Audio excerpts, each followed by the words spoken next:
Excuse me, would you like a cup of tea?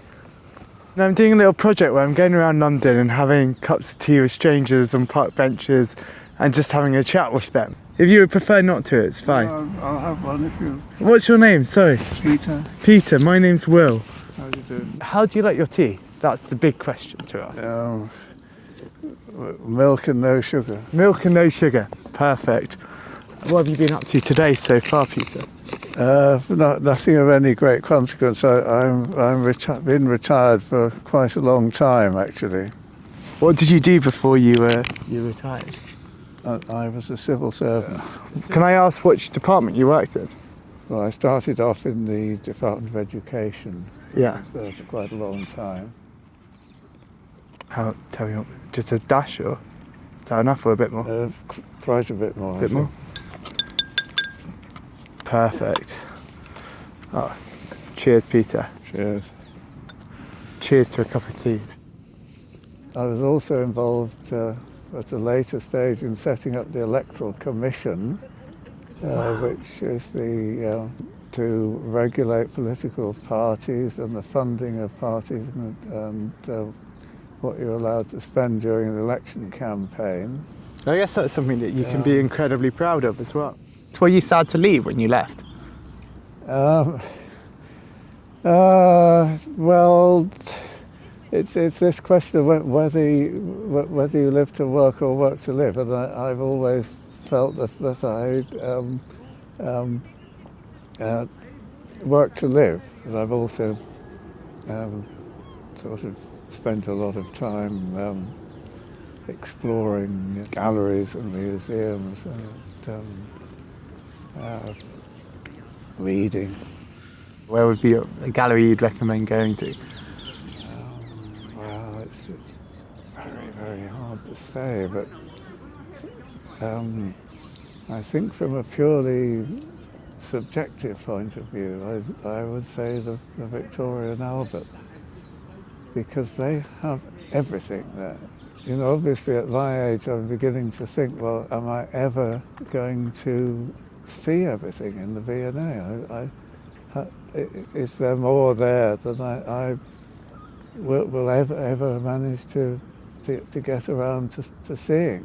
Because whatever you can think of from other galleries, the V&A will probably have something similar, and then they have other stuff that only the V&A has. If there's one piece of art that's your all-time favourite piece of art, what is it and why? Oh, that's so difficult. I think if I have to name one artwork, it would have to be from the National Gallery, and it would be the Sufferer Timaeus by Caravaggio. Well, it's illustrating the story in the New Testament where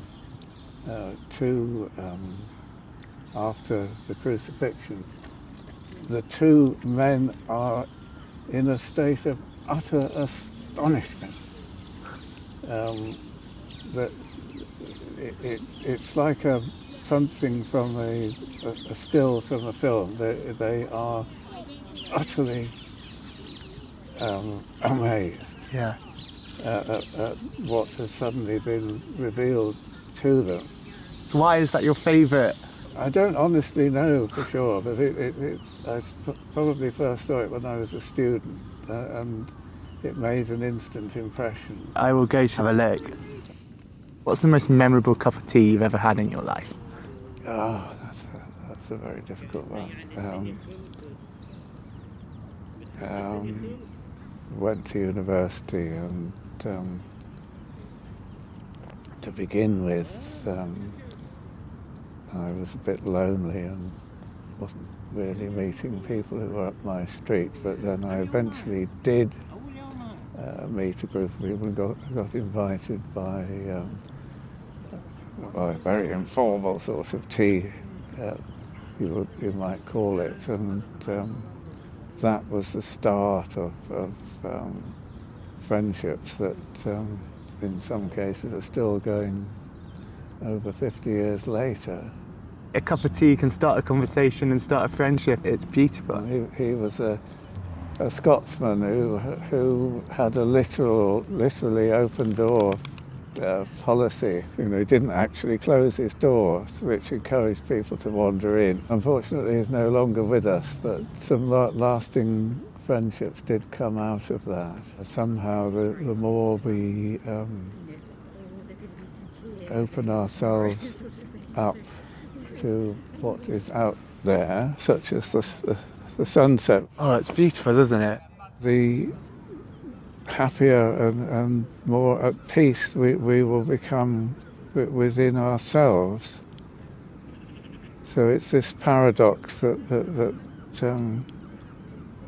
in losing yourself you find yourself.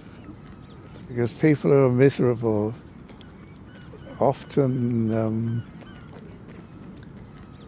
somehow shut themselves out from life.